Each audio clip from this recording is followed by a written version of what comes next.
Oke, ya. Ya.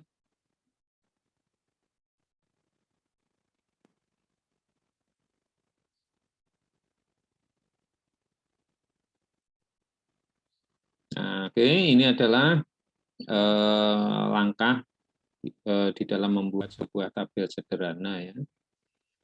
Tabel sederhana, tabel yang terdiri dari satu variabel. Ini satu variabel. Ya. Nah, ya. Nah, caranya juga sangat sederhana atau langkahnya juga sangat sederhana ya.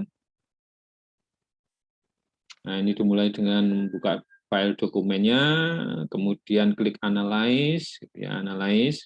Nah, masuknya di dalam statistik deskriptif, deskriptif statistik. Nah, kemudian buka yang paling atas, pilih yang paling atas frekuensi, kemudian nanti akan muncul kotak, ya, kontak apa jendela variabel seperti ini, ya, seperti ini. Nah, kemudian masukkan nama variabel yang akan kita sajikan dalam sebuah tabel. Nah, ini jadinya ini semacam ini. Ya. Nah, kalau sudah ya tinggal klik OK aja. Ya, klik OK udah jadi, begitu udah jadi. Nah, sehingga setelah Anda klik OK sudah jadi, ya. Cuma tampilannya tidak seperti tabel-tabel yang biasa dipakai atau digunakan di ini ya, di penyajian data, ya, penyajian data secara umum begitu, ya. Nah, tampilannya masih semacam ini nih. Ya, ini tampilannya. Ya. Tampilannya semacam ini. Ini tampilannya, ya. Tampilannya adalah ini tabel sederhana nih. Ya. Nah, ini nanti kalau di dalam membuat sebuah karya ilmiah, begitu sebuah karya ilmiah. Nah, tentunya ini tidak boleh langsung diambil, tidak boleh langsung di copy paste dimasukkan ke dalam karya ilmiah, gitu. Ya. Nah, output kita semacam ini nanti masuknya ke lampiran, gitu. Masuknya ke lampiran, ya. Nah, kemudian kita harus menampilkan ini saja, ya, menampilkan ini kalau ini adalah contoh produk makanan ya, ya pisang ya, jajanan produk pisang, ada yang digoreng, direbus, dikukus begitu ya. Nah, yang ditampilkan cukup ini kolom ini, ya, kolom ini sama ini, gitu. Ya, ada 3 kolom ini yang ditampilkan kalau di dalam penyajian data hasil penelitian, ya. Ya, ini jadi kita bikin tabel secara manual gitu ya dengan menggunakan Excel misalkan ya. Kita membuat ya 3 kolom ya jenis produk jajanan pisang gitu ya yang terbagi menjadi 3 kategori, goreng, direbus dan dikukus, kemudian frekuensinya berapa, kemudian persennya berapa gitu. Ya, ini harus kita ubah lagi secara manual. Ya. Nah, apabila Anda membuat sebuah tabel sederhana dengan satu variabel yang berisikan tentang frekuensi dan persen, nilai frekuensi dan persen, inilah namanya tabel distribusi frekuensi. Tabel distribusi frekuensi. Ya. Nah, apa bedanya Pak dengan Excel? Kalau menggunakan Excel kan kita harus berhitung nih nilai persennya nih, ya kan? Nah, tapi kalau menggunakan SPSS ini kita nggak perlu berhitung. Nah, ya daripada salah, ya. Mungkin Anda akan berhitung menjadi ini, wah ini nggak 100 nih, ini ada yang 100, ada berapa? Ini kan 99,9 begitu ya. 99,9. Kalau ditulis desimalnya lebih panjang kan 99,9999 begitu. Ya. Ya udah ini dipakai saja gitu. Ya. Nah, tapi kalau Anda berhitung manual, kadang-kadang Anda mengalami miss di dalam menghitung. Kadang-kadang Anda mengalami kesalahan di dalam menghitung karena ada pembulatan. Ya. Nah, makanya ini kan kalau datanya hanya 9, respondennya hanya 9. Kalau ratusan ribuan bagaimana? Kan sulit itu ya. Lama sekali kita bekerja. Ya. Nah, dengan menggunakan bantuan SPSS ini akan lebih mudah kita membuat sebuah tabel secara sederhana. Ya.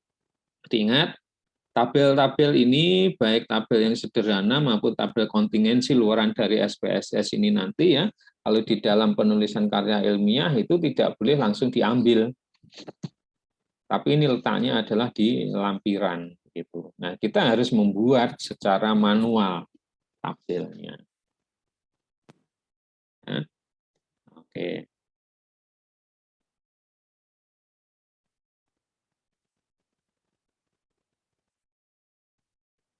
Oke. Nah, berikutnya untuk tabel kontingensi, ya, tabel kontingensi ini yang perlu saya jelaskan adalah pembuatan persen. Ini langkah-langkahnya ya. Ya, langkah-langkahnya ini ya. Langkah membuatnya ini ya. Nah, di sini yang harus Anda perhatikan.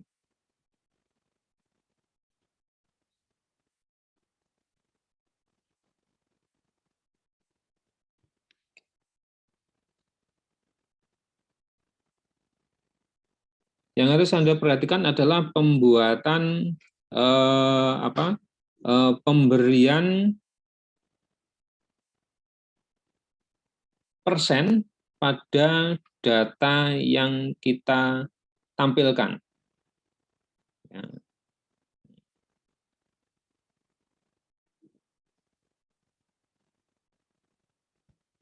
Terlihat ya? Lalu terlihat? Sudah, Pak. Ya. Sudah, Pak. Oke. Bentar.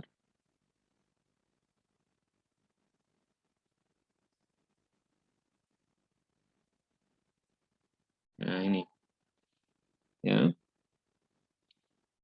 Yang perlu kita perhatikan di dalam pembuatan persen di sini.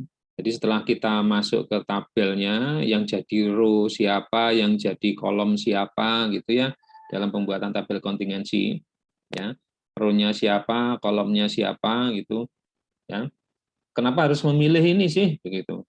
Karena tadi ada dua variabel ya, ada dua variabel yang kita harus cantumkan, ditampilkan dalam sebuah tabel bersama-sama, ya, maka harus ada yang bertindak sebagai atau berposisi sebagai kolom dan bertindak sebagai variabel.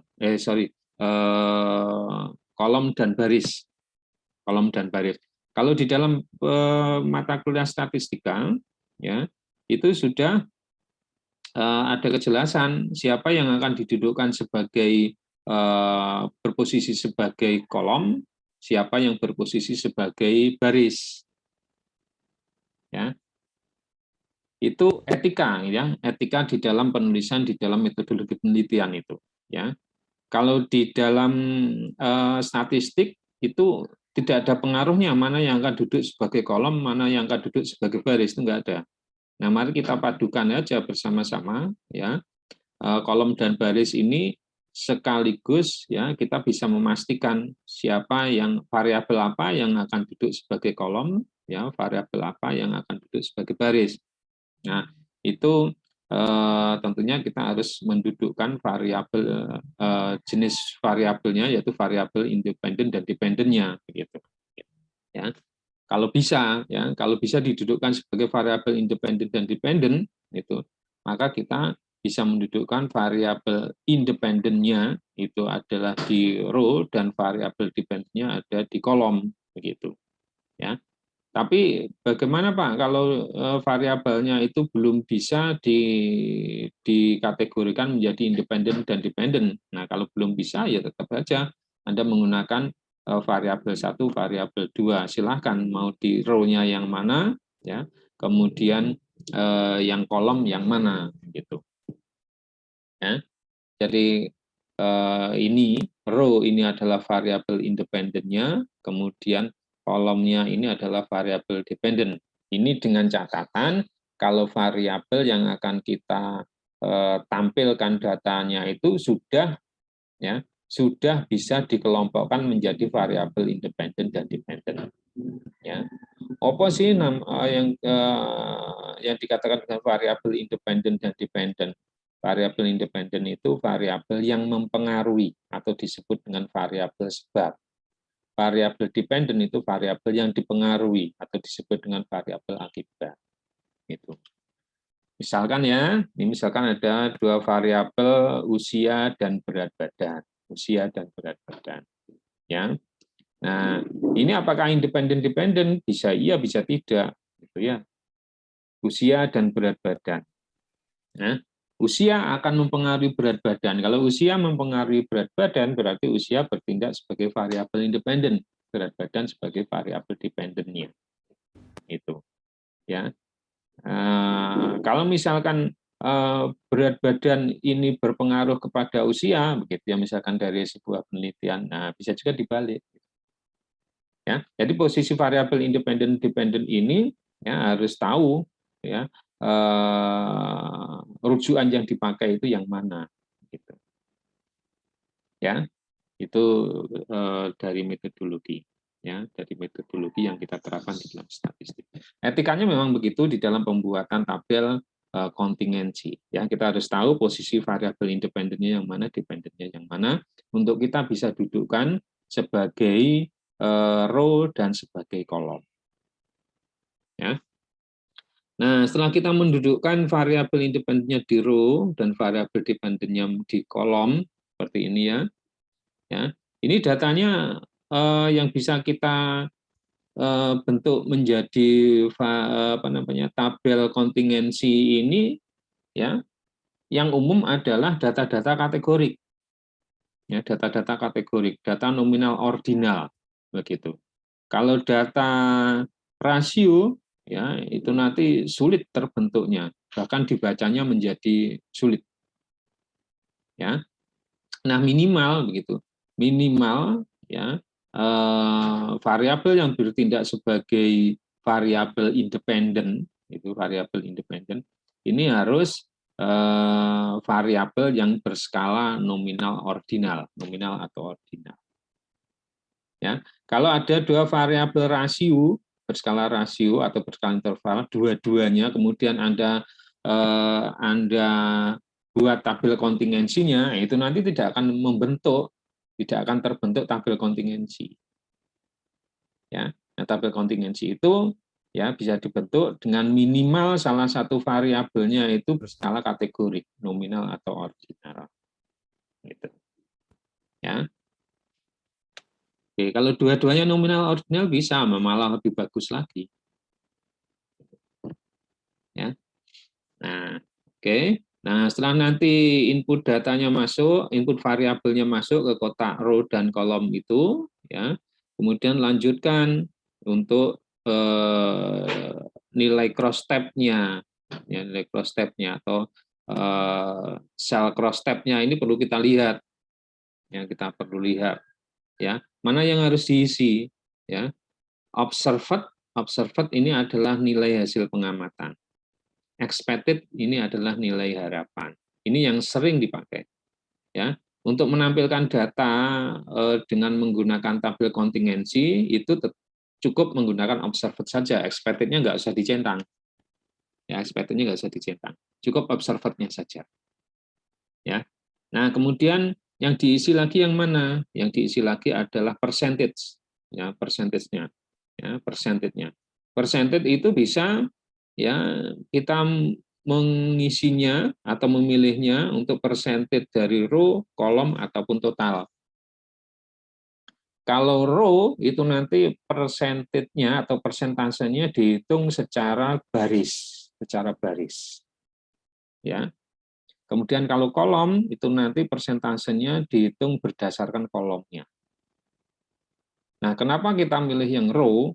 Nah, ini kenapa kita hanya milih yang row? Kalau kita hanya memilih persentasenya adalah row, itu nanti berhubungan dengan cara membaca dan interpretasinya, ya, dan interpretasinya. Ya, maka pilihannya adalah row saja, ya, row saja. Ya, yang ini apa Pak nih? Standardized, kemudian unstandardized. Nah, nanti ketika kita sudah bicarakan tentang statistika yang ada di statistik parametrik, nanti kita akan masuk ke sini. Ya, untuk sementara kita cukup sampai di sini. Pilih persentasenya adalah di row. Persentasenya ada di row. Ya. Nah, kemudian kita coba lihat ya hasilnya. Kok persentasenya bisa menjadi row itu bagaimana gitu. Output-nya menjadi seperti apa? Oke. Ini mesti harus stop share dulu ya.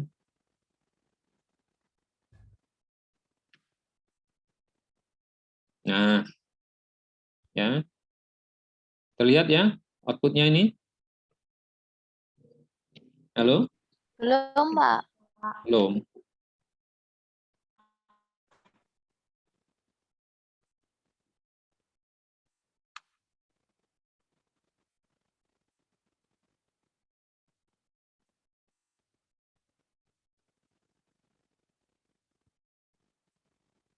Oke, ini terlihat? Belum, Halo? Pak. Belum.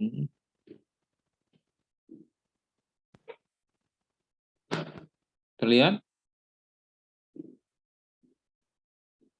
Output tabel kontingensi sudah terlihat? Belum, Pak. Lari kemana ini?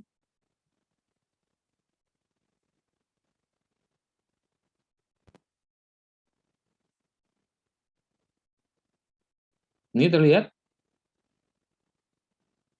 Belum, Pak. Belum, Pak.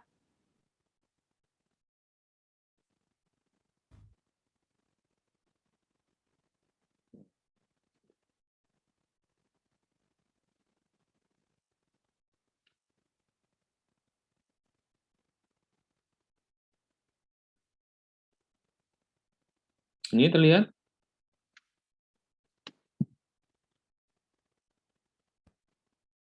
Halo? Belum terlihat? Belum, Belum, Pak. Pak. Belum, Pak. Lari kemana ya?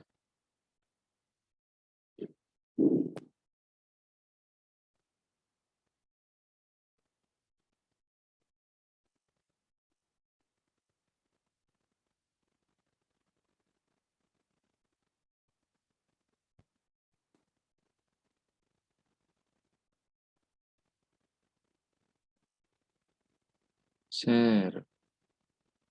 Nampak? Halo? Belum, Pak. Belum, Pak. Belum, Pak. Belum. Wah. Sudah, Lari Pak. kemana? Sudah, Pak. Sudah. Sudah. Ya, oke. Ya. Nah, ini adalah output tabel kontingensinya. Nah, ya. Nah, variabel independennya tadi adalah ini ya, digoreng, direbus, dikukus. Ya. Nah, persentasenya tadi row. Row-nya ada berapa? Row-nya ada 1, 2, 3. Ini tabel 3 row dan 3 kolom. Nah, ini row-nya 1, 2, 3. Kolomnya 1, 2, 3. Kolomnya 1, 2, 3. Maka tabel kontingensi ini disebut dengan tabel kontingensi 3 kali 3. Gitu. Ini adalah row, ini adalah kolom. Nah, Oke. Jadi kalau nanti ada tabel kontingensi 3x3 artinya apa? Artinya variabel independennya terbagi menjadi 3 kategori, variabel dependennya menjadi 3 kategori. Ya, 3x3 itu artinya row-nya 3, kolomnya 3. Ada tabel lagi misalkan 2x3, bisa 2x3. Kalau tabel kontingensinya 2x3, berarti variabel independennya yang di row itu terbagi menjadi 2 kategori, dan variabel dependen yang ada di kolom terbagi menjadi 3 kategori. Ya, row kali kolom. Ini jangan lupa, ini nanti akan ada kelanjutannya ketika kita bicarakan di bahasan dari analisa Chi-square. Itu nanti Anda akan ketemu lagi dengan row dan kolom atau tabel kontingensi. Ya, tabel kontingensi 33, 22, 23 dan lain sebagainya. Ya. Nah, kalau Anda memiliki tabel kontingensi semacam ini, ya, maka cara membacanya adalah sesuai row-nya. Ya, cara membacanya sesuai row-nya, sesuai barisnya. Ya. Maka kalau sesuai barisnya, ini lihat ini. Prosen totalnya ini adalah prosen total dari baris. Begitu. Prosen total dari baris. Bukan prosen total semuanya di sini. Ya, bukan, ini yang selalu salah kaprah ya di dalam pembuatan persentase itu, ya, tidak dilakukan pada setiap baris, tapi berdasarkan totalnya. Ya, jadi misalkan semacam ini, yang terjadi kan rata-rata, ini misalkan nih, ya, untuk digoreng ya, pisang goreng itu lemaknya yang rendah ini kan 0 nih, 0 kan. Nah, 0 itu didapatkan dari mana? 0 itu didapatkan dari mana? Yang umum itu mesti 0 itu didapatkan, ya, 0% ini 0% ini didapatkan dari mana? 0% ini didapatkan dari 0 dibagi 9 kali 100, gitu, kali 100, gitu kan? Nah, ini salah, gitu ya. 0% ini, 0% ini, ya, didapatkan dari 0 dibagi 3. Itu 0 dibagi 3 kali 100. Itu. Ya, kali 100. Kenapa? Pembuatan persennya ini adalah berdasarkan kelompok row, kelompok barisnya. Nah, total dalam baris ini di sini adalah 3. Ya. Nih, ya, 0. Kalau 0 sih nggak terlalu terlihat salahnya ya. Kalau 0 itu menjadi 0%, ya tetap benar saja. Nah, sekarang yang 1 ini. Nah, 1 ini adalah pisang goreng dengan kadar lemak sedang, didapatkan 1. Ya. Nah, kalau 1 gitu ya, ini persentasenya adalah 33,3%. Didapatkan dari mana? Didapatkan dari 1/3. 3-nya dari mana? 3-nya adalah total yang baris ini. Itu. Ya. Tapi kalau Anda menggunakan total yang di sini, yang total di sini, Anda pasti berhitung 1/9. 1/9. Begitu. Ya kan? Kan totalnya 9, totalnya ini di sini. Nah, itu yang salah. Jangan membagi dengan menggunakan jumlah totalnya, tapi membagi dengan jumlah yang ada di dalam baris yang sama. Ya. Nah, ya kalau Anda bagi dengan menggunakan total tidak ketemu 33,3%. Ya, berapa nih? 10 dibagi 9. 1,1111. Ketemunya begitu ini nanti. Nah, bukan seperti itu ya. Ingat-ingat ya. Jadi membuat prosentasenya adalah persentase row kalau kita sudah membuat tabel kontingensi semacam ini. Nah, sehingga membacanya adalah dengan urutan row-nya. Contohnya begini membacanya. Ya. Untuk produk pisang goreng, untuk produk pisang yang digoreng, ya, yang memiliki kadar lemak rendah itu sebanyak 0%, yang memiliki kadar lemak sedang adalah 33,3%, yang memiliki kadar lemak tinggi adalah 66,7%. Membacanya begitu. Ya, membacanya adalah setiap row, setiap baris. Ya. Kalau sudah kita baca satu row, kemudian menginjak row berikutnya. Ya, untuk pisang yang direbus yang memiliki kadar lemak rendah adalah sebanyak 3 atau sebesar 100%. Yang memiliki kadar lemak sedang 0%, lemak tinggi 0%. Nah, bayangkan kalau saudara menggunakan persentase dengan pembagi jumlah total. Jumlah total. Bagaimana cara membacanya?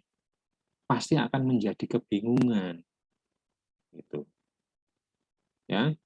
Nah, makanya dengan bantuan pembuatan penambahan persentase pada setiap row, ini akan lebih membantu kita di dalam melakukan pembacaan dari tabel kontingensi yang kita buat. Ini nggak boleh lupa, ini nanti sampai akhir kuliah Anda, itu nanti akan ketemu itu. Bahkan kalau Anda nanti melanjutkan lagi, ya akan ketemu lagi bagaimana membaca ini. Gitu. Ya, kita banyak salah kaprah di dalam pembuatan tabel kontingensi dan membacanya, terutama di dalam membuat prosentasenya ini. Gitu. Ya, ada pertanyaan di sini? Cara membaca bisa ya? Nah, Anda nanti harus berbeda loh cara membacanya antara mahasiswa gizi dengan mahasiswa prodi yang lain. Nah, kenapa? Paparan statistiknya lebih banyak. Masuk membaca tabel kontingensi aja nggak bisa. Gitu. Malu deh Abu nanti. Ya, itu. Ya. Oke, ini untuk tabel kontingensi. Jadi tidak dibuat, ya, dibuat prosennya itu per kolom. Nah, kalau kolom nanti ketemunya begini, ini, ya. Ini 0, ini kan jumlah totalnya kolomnya kan 6, ya. Berarti kalau 3 di sini, ya, ini kalau kolom, maka persentasenya akan ketemu 50%. Ini 50%, ini 50%.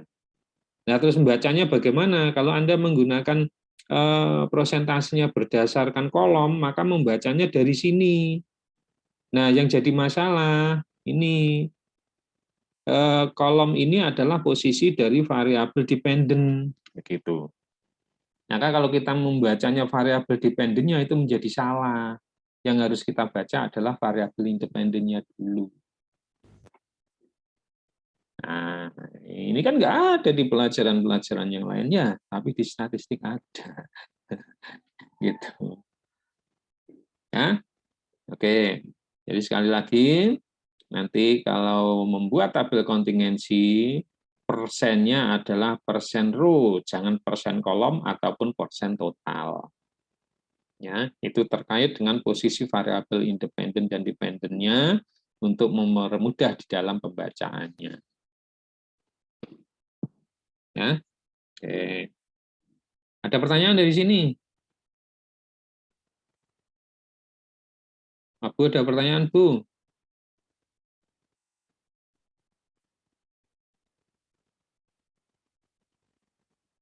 Jelas apa belas, Bu? Jelas. Jelas ya. Oke. Ya. Nah, oke, ini tabel kontingensi ya. Nah, kita lanjutkan sekarang ke grafik. Ini mudah ya kalau grafik ya. Mudah sekali ya. Ya. Bar histogram pi. Terlihat ya ini ya? Halo, terlihat? Iya, Pak. Lihat, Pak. Ya. Bar histogram itu sih sebenarnya bentuknya sama. Sama-sama tabel, sama-sama grafik batang sebenarnya. Hanya bedanya, ini kalau bar semacam ini bar ini. Ya, ini adalah bar. Ini contoh bar. Nah, kalau bar ini kemudian intervalnya itu dinolkan, ini interval atau jaraknya ini dinolkan, gitu, maka akan membentuk histogram. Kalau di Excel bisa juga Anda memainkan Excel. Ya, interval antar batangnya itu dinolkan, maka dia nanti batangnya akan mepet. Ya, jadi histogram itu adalah tabel batang yang batangnya itu tidak ada jaraknya antara satu dengan yang lainnya. Kemarin Anda menjumpai di mana ini histogram itu? Di mana kemarin? Statistika, Pak. Statistika. Waktu kita praktikum komputer terapan kemarin ada nggak histogram? Ketemu histogram nggak kemarin sebelum sebelum materi ini? Ketemu? Di mana itu?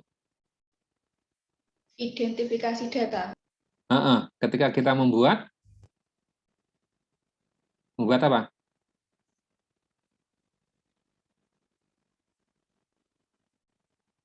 Membuat kurva atau melakukan identifikasi terhadap normalitas data dengan menggambarnya menjadi tabel histogram dengan menggunakan kurva normal. Iya enggak? Iya, Riz? Iya, Pak. Iya, di situ kan posisinya. Ya. Jadi tabel batangnya itu dipepetkan. Ya, dipepetkan atau jaraknya menjadi 0, maka akan terbentuk menjadi histogram. Itu. Histogram. Ya. Oke, nah kemudian yang pi adalah semacam ini, pi. Pi ya kayak pi itu kan. Ya. Line ya kayak line, garis. Nah, ini macam-macamnya ini silakan dilihat di mata kuliah statistika ya. Nah, oke. Nah, kemudian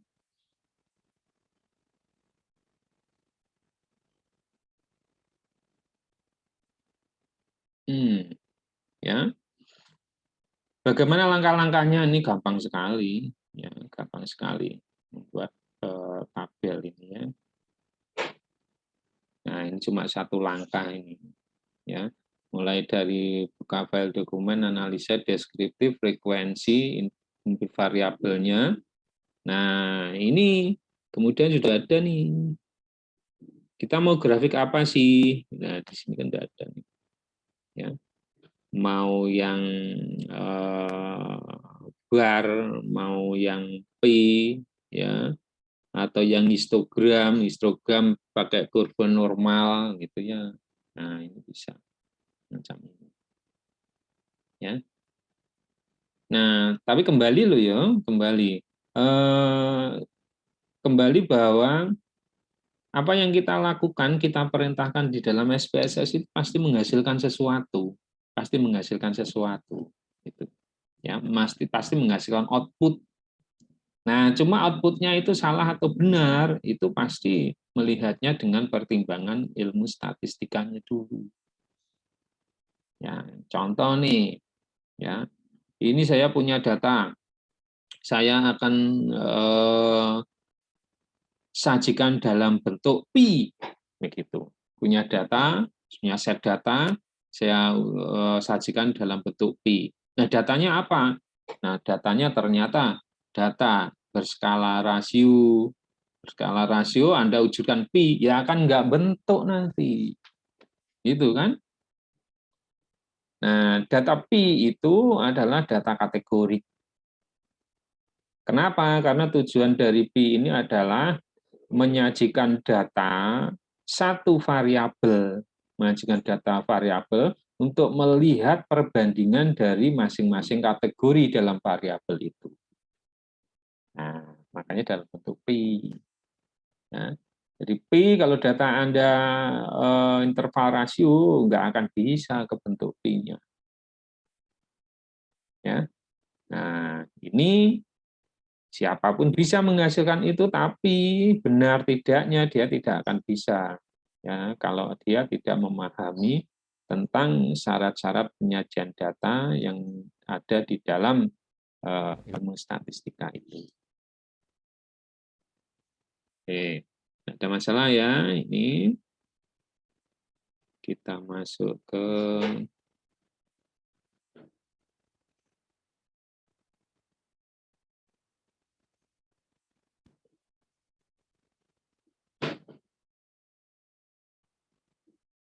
transformasi data. Oke, transformasi data.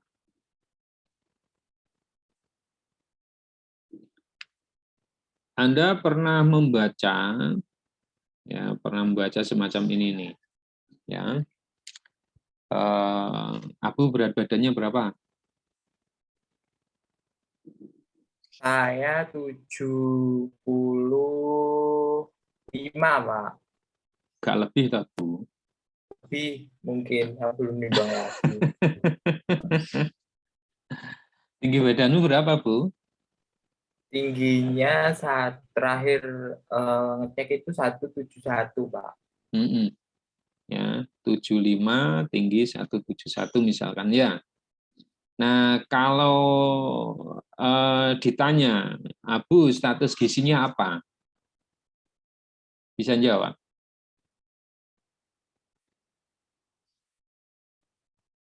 Bisa jawab nggak? Ya harus bisa, no. Ini mahasiswa gizi kok nggak bisa. Nah, status gizi itu, gitu ya, status gizi itu bisa diukur dari berat badan, dari tinggi badan, ya, dari IMT. Apa IMT itu?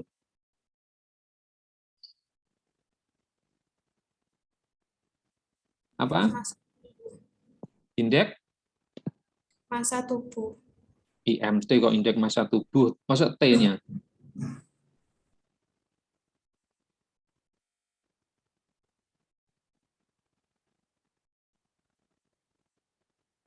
Bener ya?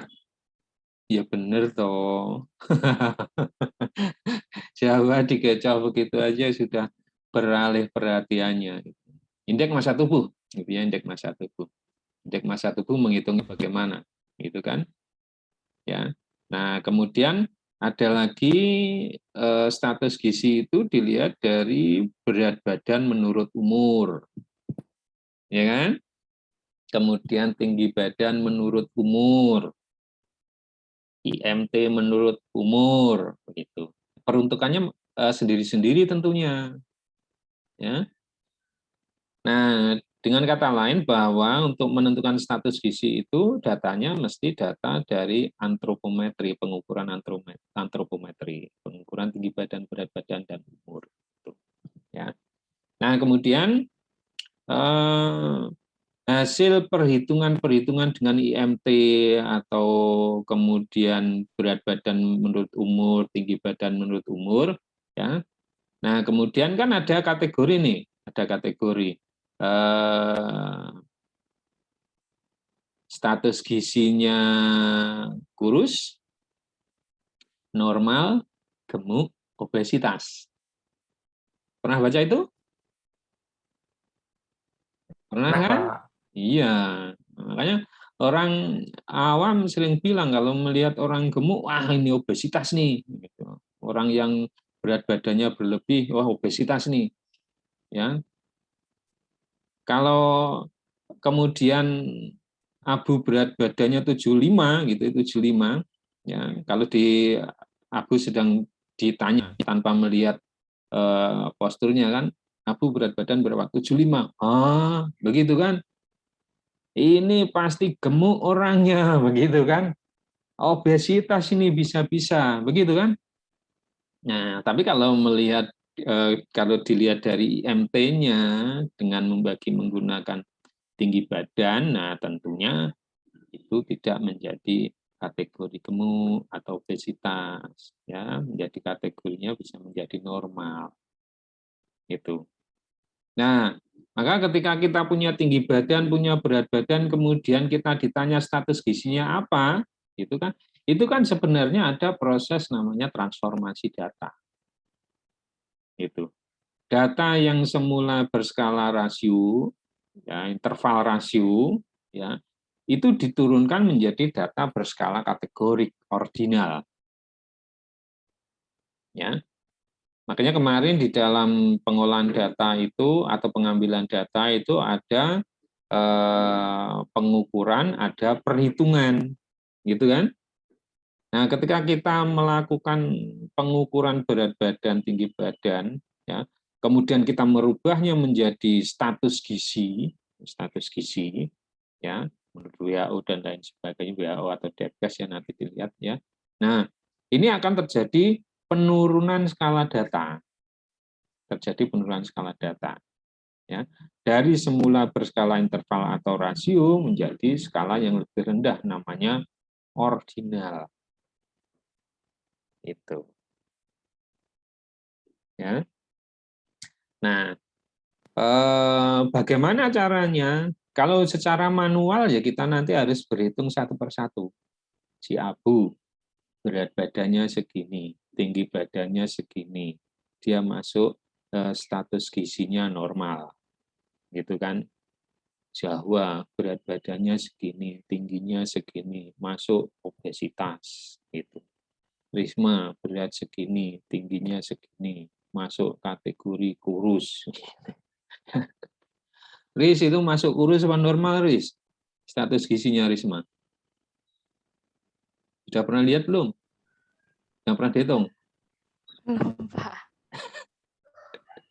Dihitung.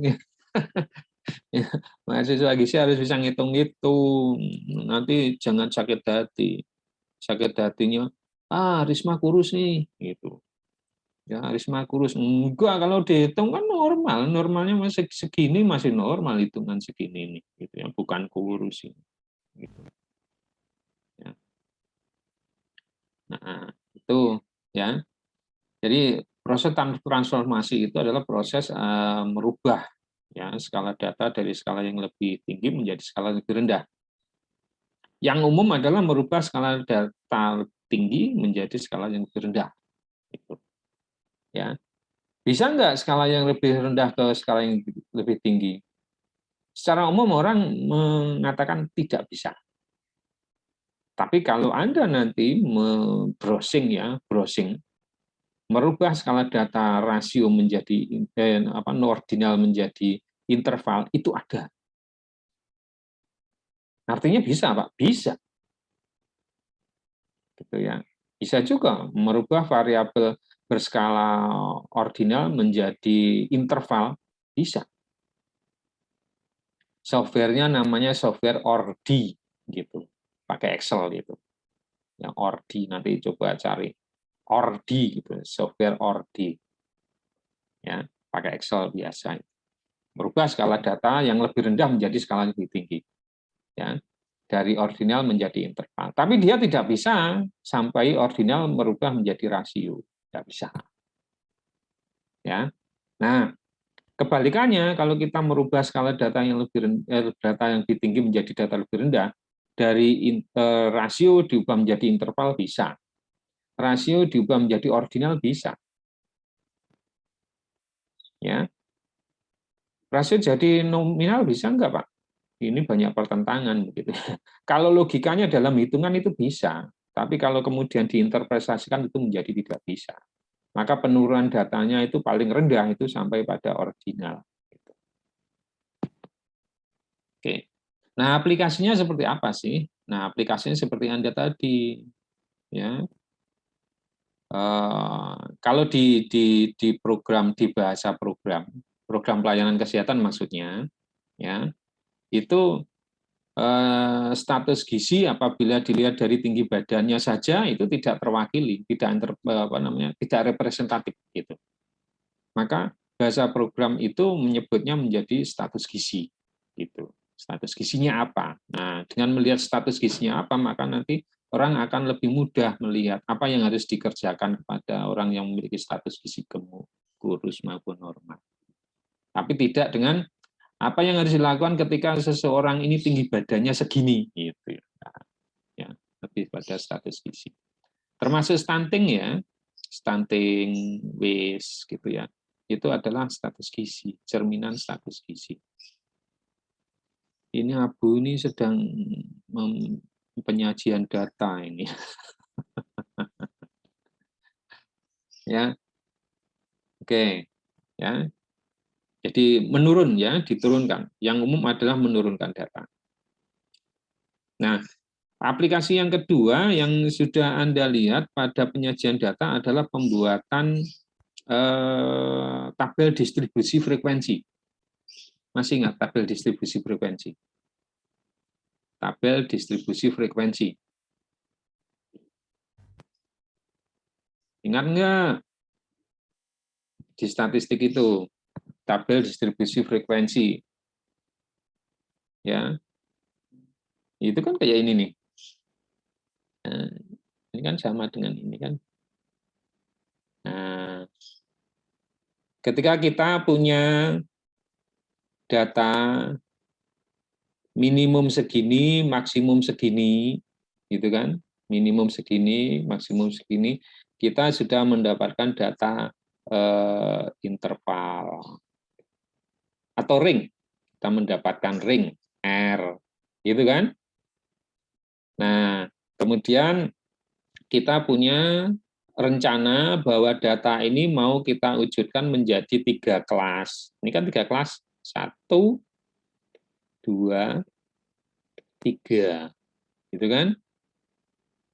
Nah, maka kita punya namanya jumlah kelas N, gitu. Jumlah kelasnya berapa? Itu 3. R-nya berapa? 43 dikurangi 25. Gitu kan?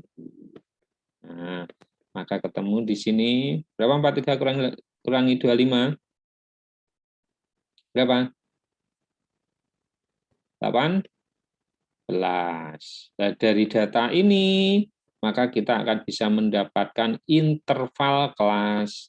Interval kelasnya berapa? Interval kelasnya bisa didapatkan dengan 18 dibagi 3.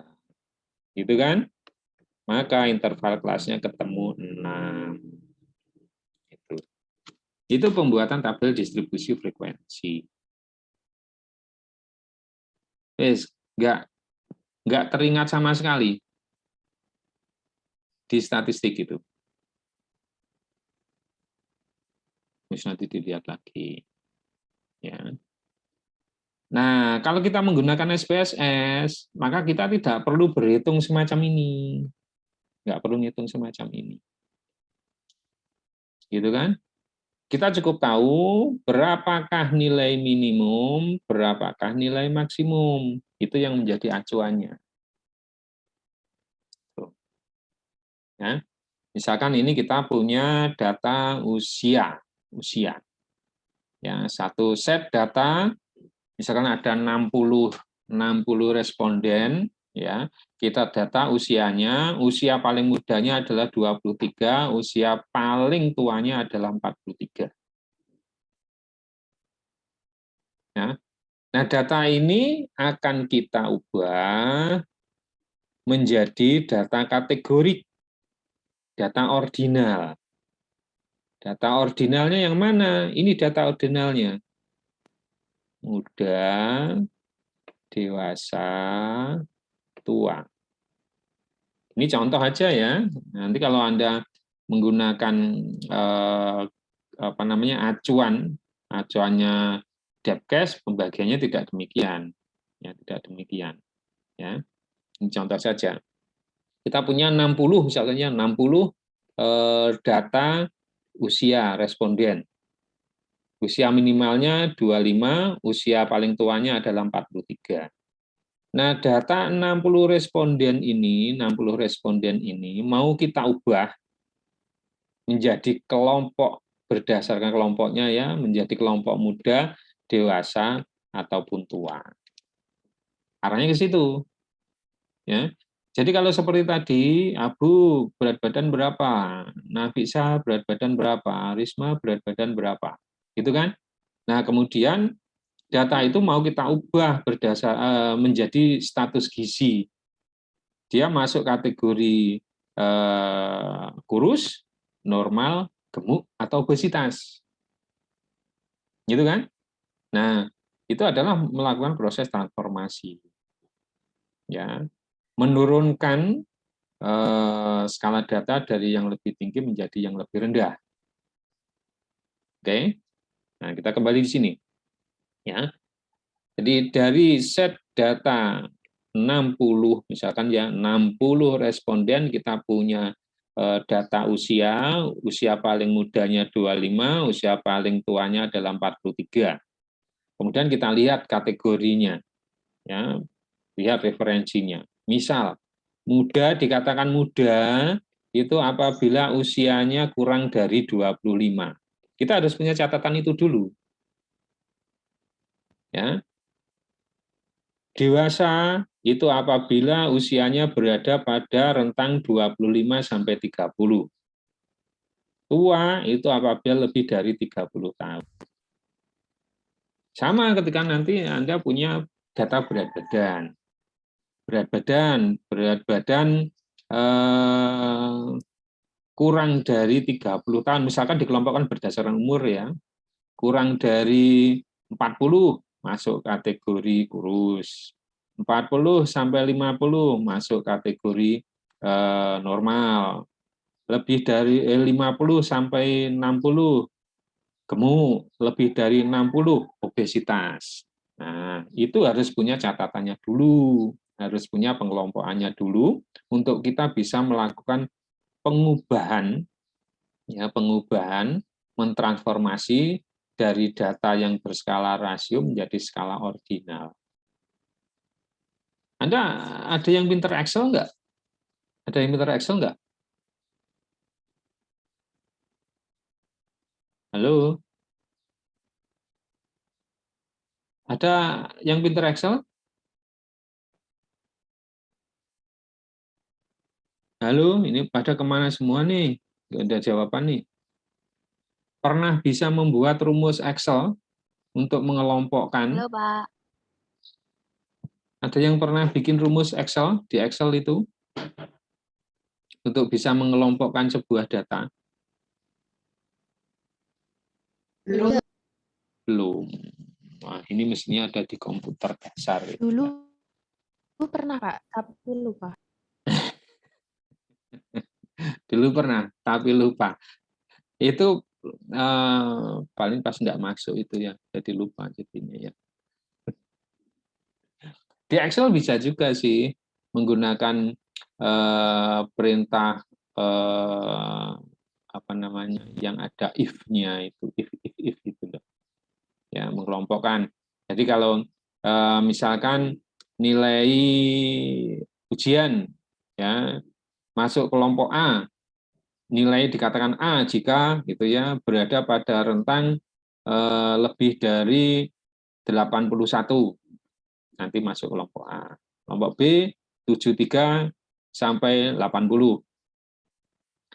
C itu 60 sampai 72. begitu ya, dan lain sebagainya. Itu kalau menggunakan Excel kan bisa juga ya. Nah, tapi ruwet gitu ya, kita harus membuat sebuah rumus dulu. Nah, kalau menggunakan SPSS enggak, mudah saja gitu ya. Kita perlu, ini namanya cut off point ya, ini 25. 25 ini cut off point-nya. Ya. Acuannya adalah 25 dan 30. Ini 25 30. Yang harus kita miliki itu. Ya. Ini kalau dikelompokkan menjadi tiga kelas. 3 kelas. Ya. Kita harus punya batasan ya. Harus punya batasan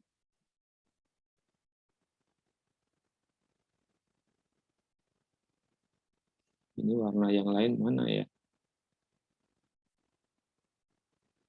Kok ungu semua?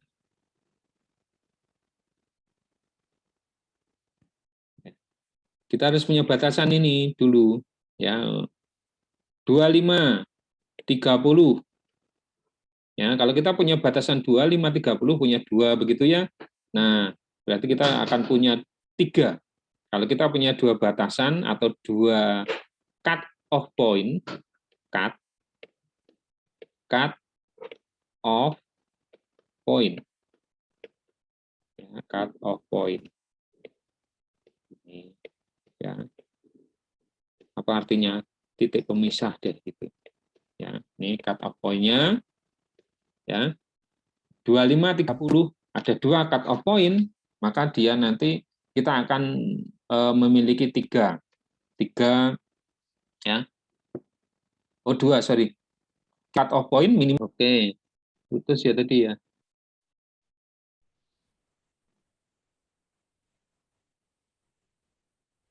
Oke, udah kembali lagi semuanya? Sudah, Pak.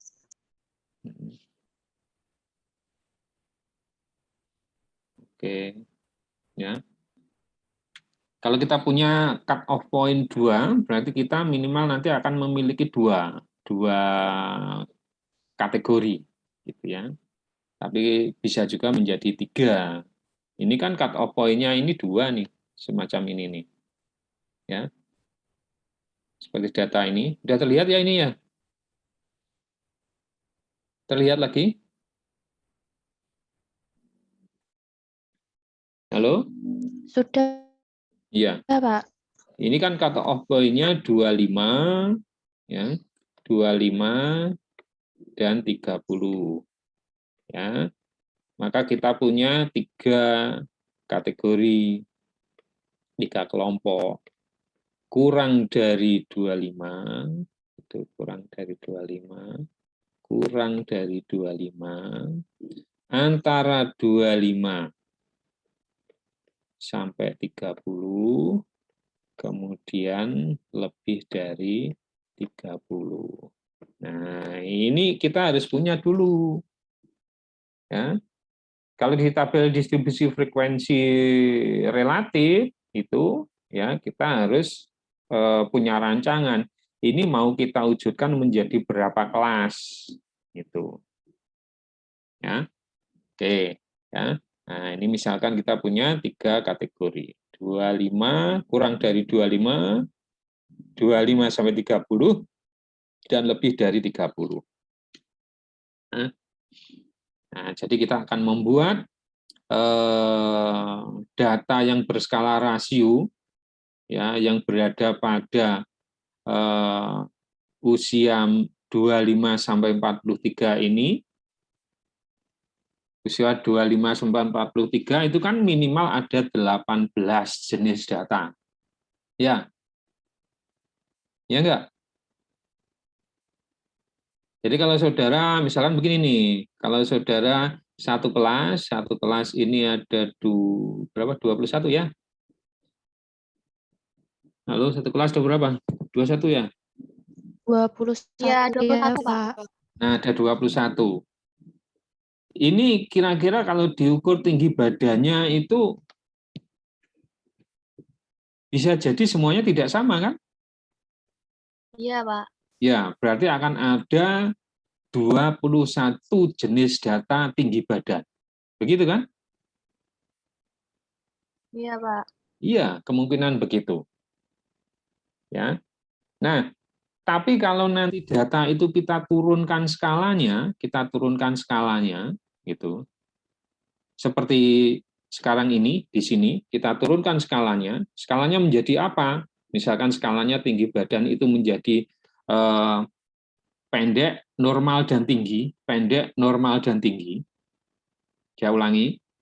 Misalkan Anda 21 mahasiswa, maka ukuran tinggi badannya kemungkinan ya bervariasi sebanyak 21 tinggi badan, jenis tingkatan tinggi badan, bukan tingkatan, jenis tinggi badannya. Ya kan ada 21 tinggi badan. Karena dimiliki oleh 21 mahasiswa. Nah, itu skalanya rasio gitu. Nah, kemudian kita kelompokkan tinggi badan itu menjadi 3 kategori. Pendek, normal, ya, dan tinggi. Pendek, normal, dan tinggi. Nah, maka data itu akan terkelompokkan menjadi 3. Maka jenis datanya akan berubah menjadi 3. Dari yang semula 21 variasi untuk data berskala rasio ya, tinggi badan tadi, kemudian diubah menjadi ordinal, dikelompokkan menjadi 3, maka variasinya akan menjadi 3. Betul nggak? Halo, betul nggak? Halo? Iya, Iya, Pak. Pak. Ya, misal Abu tinggi badan berapa? 171. Rasio kan 171 cm kan?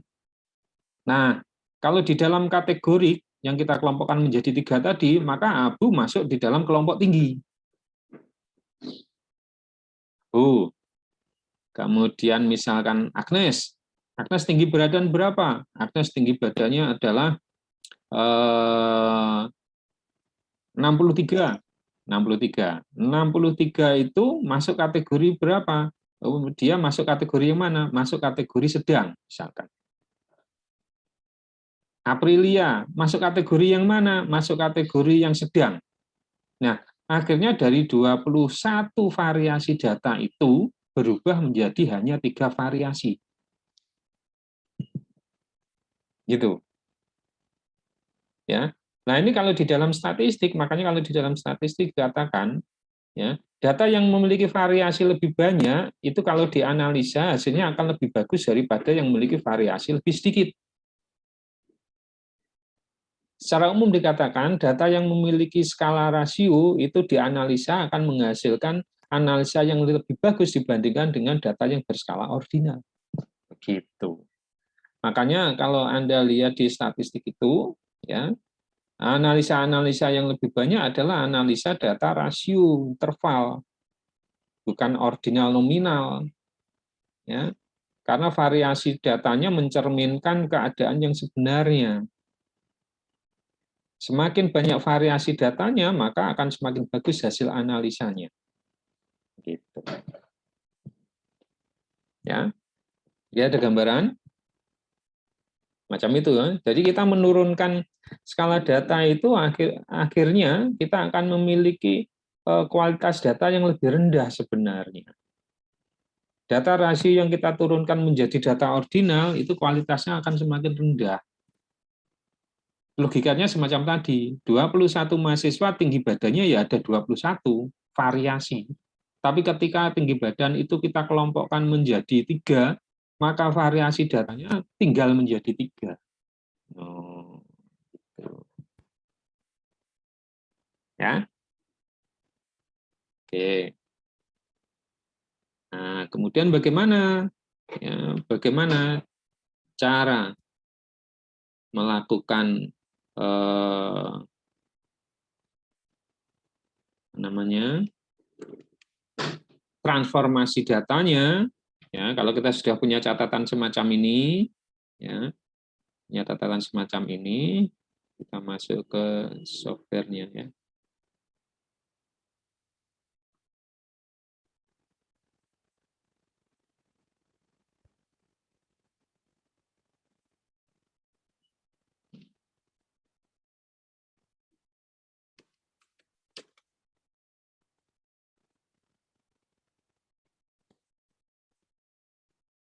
kita stop sekarang aja ya.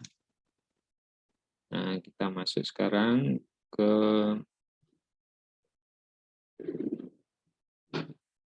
software. Nah, bagi teman-teman yang sudah mencoba membuat seperti pada contoh, ya, data yang semula variasinya banyak kemudian diubah menjadi 3 dengan menggunakan aplikasi SPSS, sebenarnya apa hanya bisa dibagi menjadi 3 itu saja, Pak? Ada yang tanya gitu enggak? Kalau saya misalkan memiliki membuat kategorinya itu menjadi lebih banyak, bisa enggak? Bisa. Bisa juga. Ya.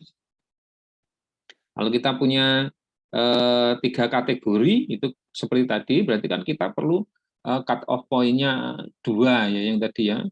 25 kurang dari 25, 25 sampai 30, serta lebih dari 30. Jadi 3 kelas begitu. Pak, kalau misalkan saya coba ubah, bisa nggak menjadi 4 kelas? Bisa. Bisa, tetapi harus memiliki cut off point-nya dulu, harus bisa menentukan cut off point-nya dulu. Ya. Harus bisa menentukan jumlah kelasnya dulu, serta titiknya dulu.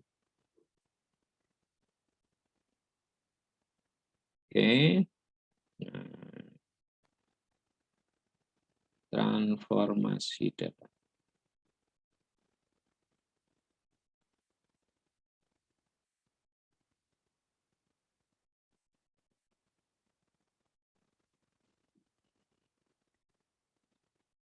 Bentar ya, masih loading ini.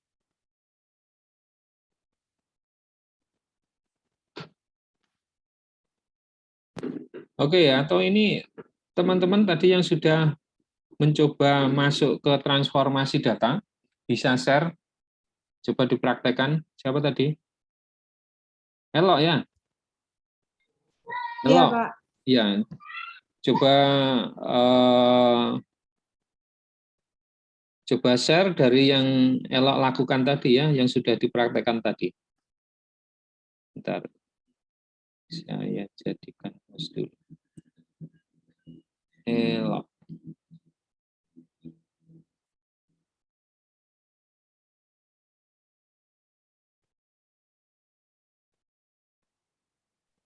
Sudah terlihat, Pak. Oke. Ya, Elok. Nah, coba sekarang praktekkan, Elok. Elok mau mentransformasi yang mana?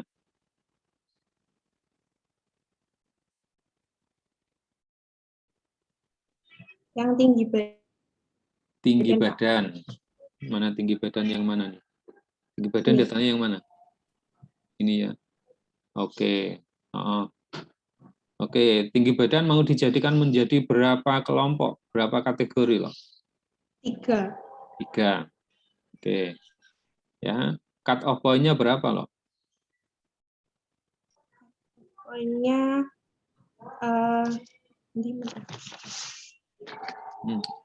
Jangan lupa catatannya ya. Itu nggak boleh hilang itu.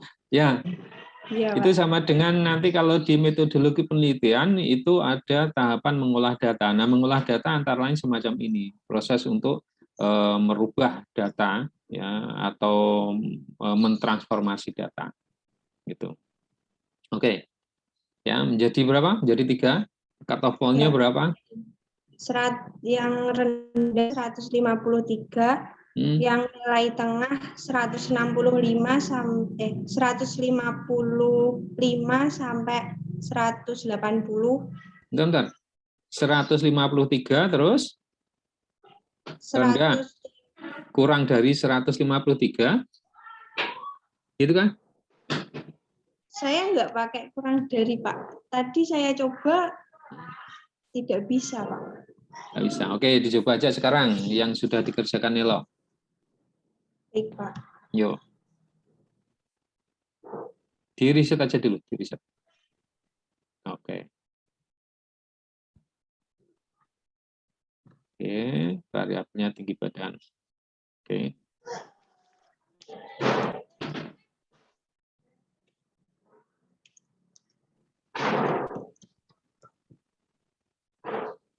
Oke.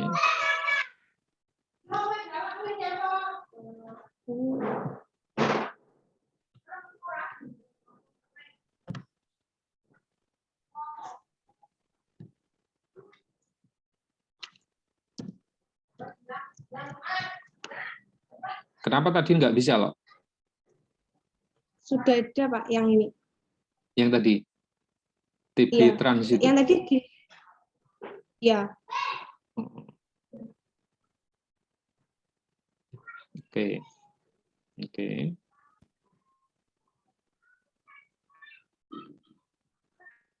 Oke, bisa dimulai dari kelas kelas yang di tengah ya.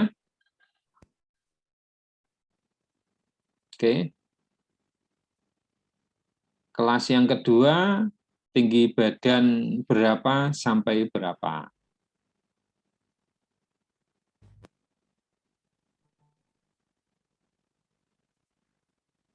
Nah, Ya, di Pak. sini kan ada range, ada low, high, dan all others value. Gitu kan? Ya. Nah, itu harus kita isikan itu.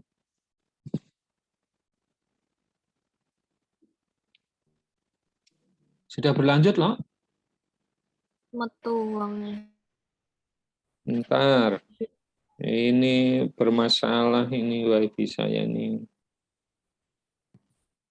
Oke, udah masuk lagi saya ya.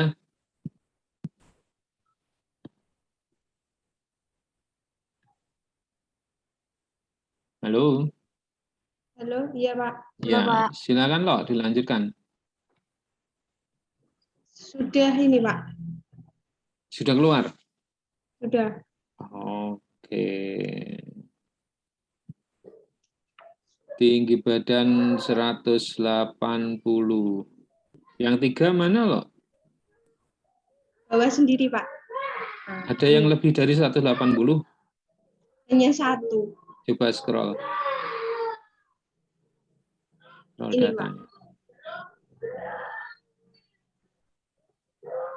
Duh, ini wifi saya yang bermasalah ini. Ya. Oke deh.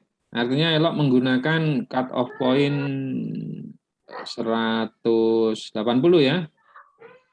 Ya Pak. Yang lebih dari 180 itu masuk kategori tinggi. Ya, dengan kode atau dengan simbol dengan kode 3. Kemudian yang pendek, pakai pendek ya lo ya? Pendek atau rendah lo? Rendah Pak. Rendah. Itu 153. Ya. Ya, oke. Ya.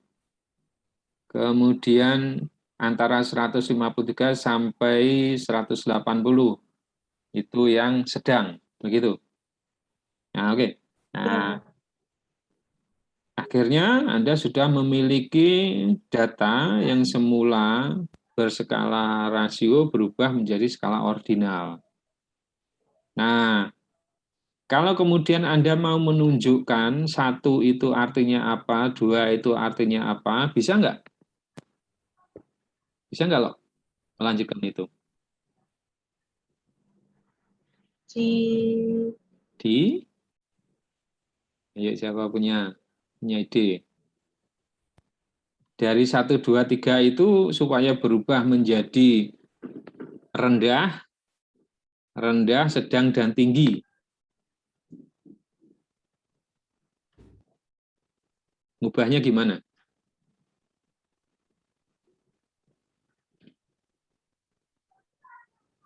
Di value-nya tadi Pak. Di value-nya. Value-nya ya Iya. jangan loh. Bukan. Ya, tadi kan prosesnya adalah proses untuk merubah dulu, merubah menjadi simbol dulu. Nah, kemudian kita mau menunjukkan menjadi datanya menjadi data bukan numerik, tapi menjadi data yang berbentuk huruf. Ya. Nah, cara mengubahnya, Anda masuknya kepada variabel view. Ke variabel view, di variabel view, nanti di value labelnya itu yang harus diubah. Ya. Nah, Ya. kalau value labelnya sudah diubah, nanti ya, maka secara otomatis akan berubah. Yang 2 itu akan berubah menjadi tinggi badan sedang, 1 tinggi badan rendah, 3 tinggi badan tinggi. Jadi kalau kemarin kita mulainya kan dari deskripsi ya, dari deskripsi variabel dulu kan, baru kita input data. Nah, karena kalau ini kita sudah punya data, kemudian kita akan mengubah ya menjadi data non numerik, maka kita harus masuk kepada variabel view-nya, mendatakan pada value labelnya. Gitu. Ya, nanti bisa dilanjutkan. Oke. Nah, ini ada pertanyaan nih, ya. Kalau ini tadi diubah menjadi 3 kategori, bagaimana kalau kita misalkan memiliki 4 kategori? Jadi kategorinya menjadi begini loh, tinggi badan rendah atau pendek, pendek, normal, tinggi, sangat tinggi. Pendek, normal, atau pendek, sedang, tinggi, sangat tinggi. Pendek, sedang, tinggi, sangat tinggi. Pendek, ini saya tentukan misalkan ya, pendek itu tinggi badannya kurang dari 155. 155. Kemudian sedang itu antara 155 sampai 160. Tinggi itu 160 sampai dengan 165. Sangat tinggi lebih dari 165. Nah, coba lo dengan menggunakan kategori semacam itu, coba buat datanya Elo itu menjadi 4 kategori semacam tadi. Yuk, dicoba lo. Baik, Pak.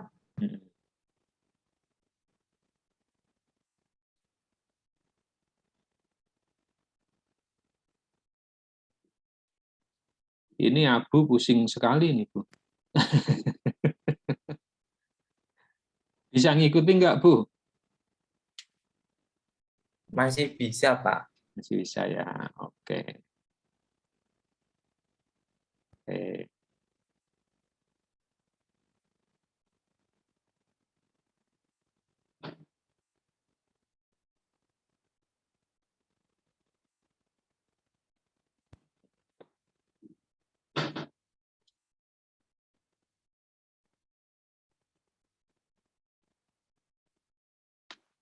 Ini teman-teman kalau nggak mencoba, mesti nggak nemu masalah ya.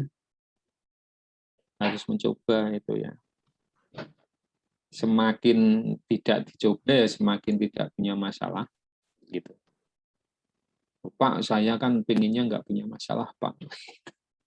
Berarti saya nggak ingin mencoba. Jangan, itu nanti asik loh ya kalau ada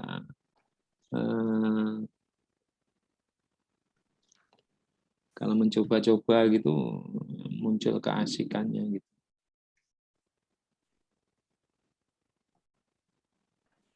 Oke. Oh. Halo.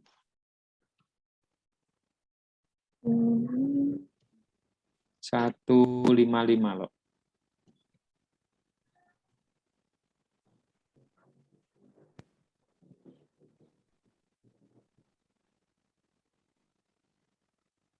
Satu.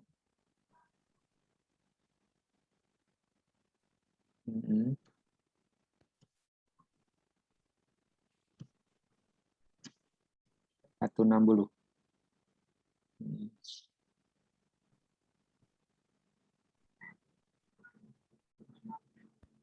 2. Oke. Nah.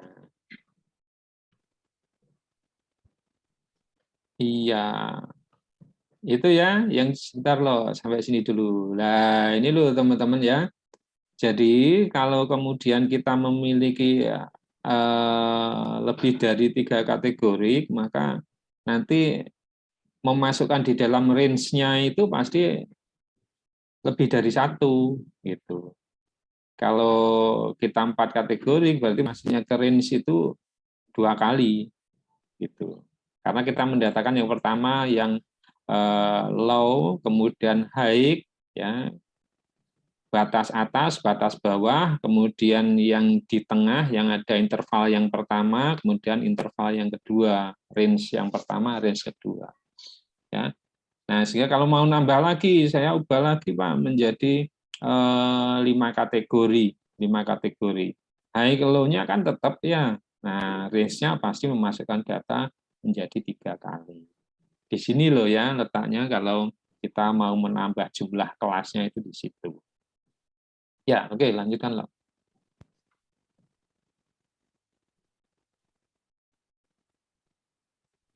Continue.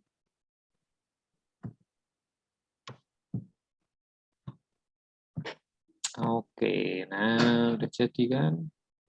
Nah, jadinya semacam itu. Ini menjadi 4 kategori jadinya. Nah, ini. Bisa nanggap teman-teman? Jadi kalau kita menggunakan 3 kategori, ya, high, low, sama range-nya cukup sekali. Kalau menjadi 4 kategori, maka range-nya harus kita masukkan 2 kali. Gitu. Di situ letaknya ya. Oke, bisa nangkap ya semuanya? Bisa, Nah, Pak. Pak. oh, dilanjutkan. Coba kalau itu hanya akan dijadikan 2 kategori, caranya gimana, Pak? Baik, Pak. Ya, coba menjadi 2 kategori. Misalkan cut off point-nya adalah 165.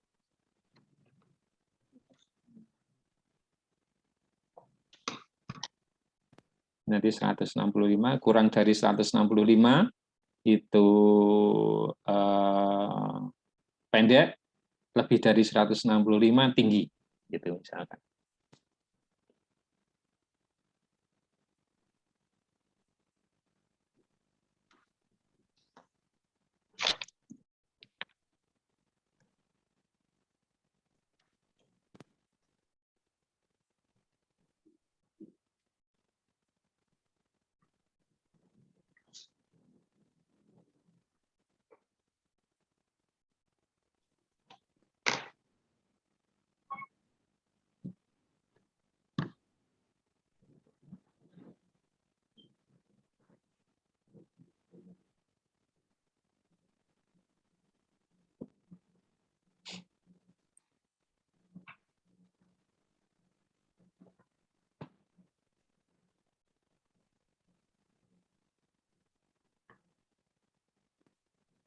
Ada yang mau Berarti bantu? langsung pakai Nah, yang ini, coba Pak. silahkan.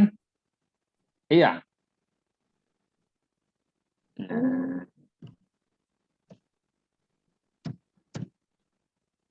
iya. Value 1. Oke. Nah, terus berikutnya yang mau dimasukkan ke situ. Nah, itu ada 2 cara, ya. Bisa dimasukkan di high, bisa juga elok menggunakan yang all others value, begitu. Bisa juga. Kalau yang all others value berarti elok memasukkan cuma sekali tadi, nanti yang lainnya, gitu ya. All others berarti nanti value-nya menjadi 2, value-nya 2.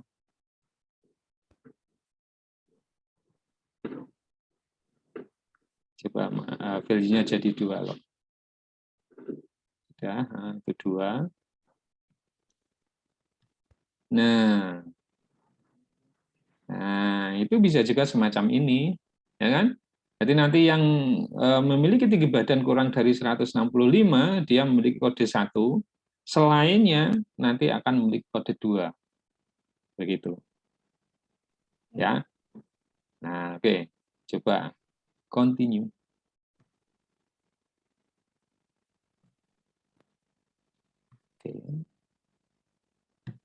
Nah, udah jadilah itu. Ya, menjadi 2 kategori. Nah, oke. Nah, jadi pada dasarnya adalah tergantung kepada ketika kita mentransformasi tergantung pada kita menginginkan berubah menjadi kategori yang semacam apa, menjadi berapa kategori. Yang harus kita miliki catatannya adalah cut off point-nya berapa. Cut off point-nya nggak boleh lupa, karena itu nanti yang akan kita gunakan cut off point dan simbolnya atau kodenya. Jadi cut off point-nya berapa, kemudian kodenya apa. Kode ini nanti akan kita gunakan untuk merubah menjadi data string, ya. Nah, itu bisa didatakan pada saat Anda masuk ke variabel view, gitu. Ya. Nah, saudara-saudara, ini pada dasarnya seperti yang saya sampaikan bahwa transformasi data itu pada dasarnya adalah proses menurunkan skala data. Nah, kenapa harus diturunkan? Karena kadang di dalam bahasa program pelayanan kesehatan itu, ya, itu yang ada adalah pengelompokan data berdasarkan kategori seperti status gizi, ya, dan lain sebagainya. Itu, ya, itu lebih banyak di bahasa program itu menggunakan data-data berskala ordinal, ya, tinggi badan menjadi pendek, menjadi normal, tinggi, atau berat badan menjadi apa namanya, kurus, kemudian normal, gemuk, obesitas, dan lain sebagainya. Kalau di dalam program-program kesehatan, datanya adalah data kategori semacam itu. Ya, secara khusus di dalam ilmu gizi, pengolahan data-data itu nanti utamanya adalah data-data yang kita akan ubah menjadi data status gizi. Itu.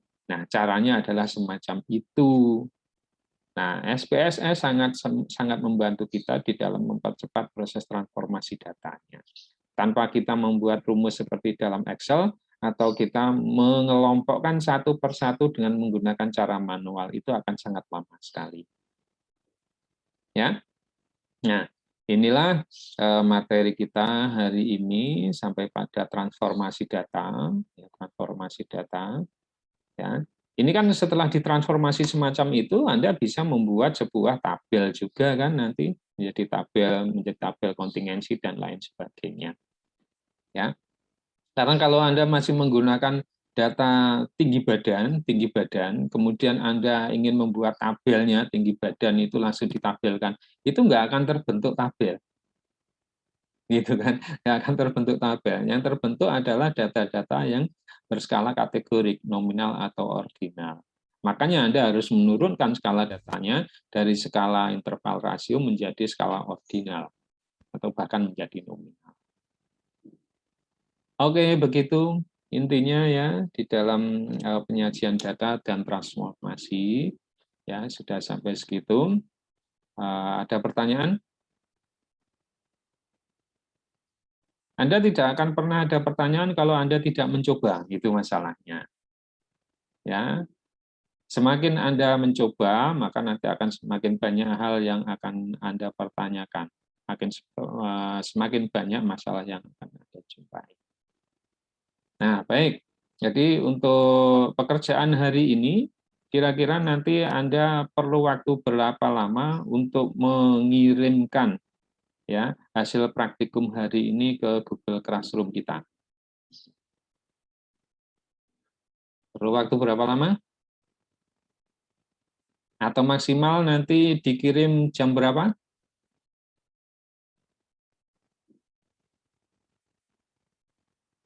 Merlin, butuh waktu berapa lama, Lin? Hmm,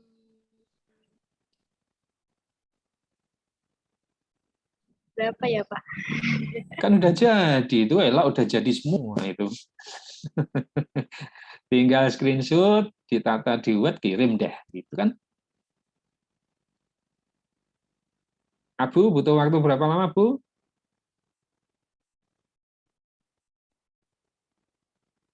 Ini kayak lelang aja ya.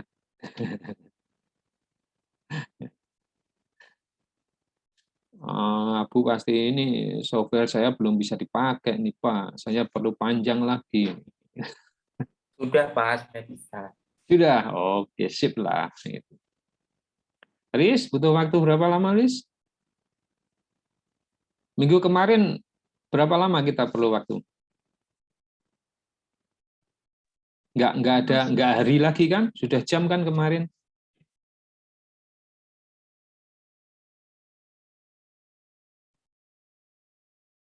Rian butuh waktu berapa lama Yan?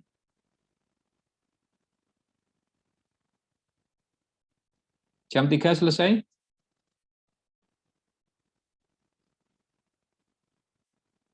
Halo? Halo Pak. Jam 3 selesai? Selesai Pak, insya Allah. Oke, sepakat? Pengiriman tugas sampai jam 3 maksimal? Sepakat, Pak. Sepakat? Jam 5 saja, Oke. Pak. Gimana? Jam 5 saja Pak. Bisa kenapa, Pak? Oke deh, tadi banyak yang menghendaki jam 3, nah sekarang kita undur sampai jam 5. Deal? Oke, saya Deal, pakai tenggat jam 17.00 untuk pengiriman tugas hari ini. Oke, terima kasih atas perhatiannya. Kita akhiri untuk kuliah pada hari ini. Selamat belajar, tetap jaga kesehatan, dan jangan lupa berdoa. Ya, mudah-mudahan kita segera bisa tatap muka. Gitu ya. Abu itu sudah pengen pakai seragam aja kok, pengen kuliah pakai seragam. Tuh, Pak, pakai yang putih-putih itu. Iya Pak. Ya. Ya, keburu nggak cukup ini Pak. Makin membesar ini. Iya, oke. Terima kasih ya. Selamat belajar lagi. Assalamualaikum warahmatullahi wabarakatuh. Selamat siang. Waalaikumsalam warahmatullahi wabarakatuh. Terima kasih Pak. Sama-sama.